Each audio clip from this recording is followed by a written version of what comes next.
Toby, 13 ans, 1,5 mm, vit dans l'arbre. Lui qui avait jusqu'à présent vécu une enfance paisible est désormais traqué par son propre peuple. Épuisé et affamé, il reconnaît la cabane devant laquelle il arrive et s'accorde une courte pause. Toby poussa la porte. La maison était dans le noir, mais un reste de feu au fond de la cheminée permit à Toby de distinguer les limites de la pièce.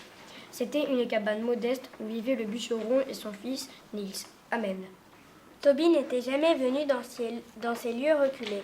Mais, 5 ans auparavant, durant l'été qui avait précédé l'affaire Balaïna, le père et le fils Amen étaient montés travailler dans une propriété des cimes où Toby passait le mois de juillet. Il y avait un chantier de coupe dans une forêt de mousse. Les deux enfants sympathisèrent immédiatement, et ils se seraient sûrement revus s'il n'y avait eu ces 5 années d'exil de la famille Lollness. Toby fait un pas vers la table et appela. « Niels ?» Habitué à l'obscurité, Toby parvenait maintenant à voir que la pièce était vide. Sur la chaise, à gauche de la table, était pendu un baluchon de toile bleue. Toby s'approcha. Dans le sac, il y avait un gros morceau de pain, quelques tranches de viande séchée et des biscuits. Toby n'hésita pas très longtemps.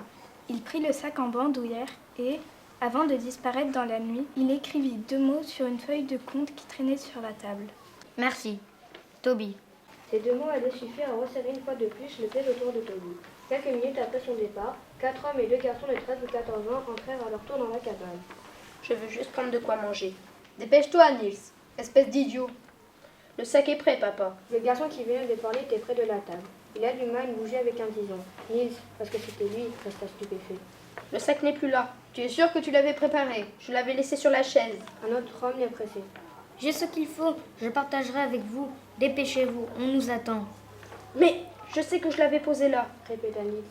Laisse tomber, imbécile. Il faut surveiller les bois, même si on est presque sûr que le petit Lollness ne passera pas par ici. Tous étaient déjà sortis. Niels restait à côté de la chaise, songeur. Finalement, il fit mine de suivre le reste du groupe. Arrivé à la porte, il réalisa qu'il n'avait pas éteint la bougie. Niels revint vers la table, prit sa respiration pour souffler.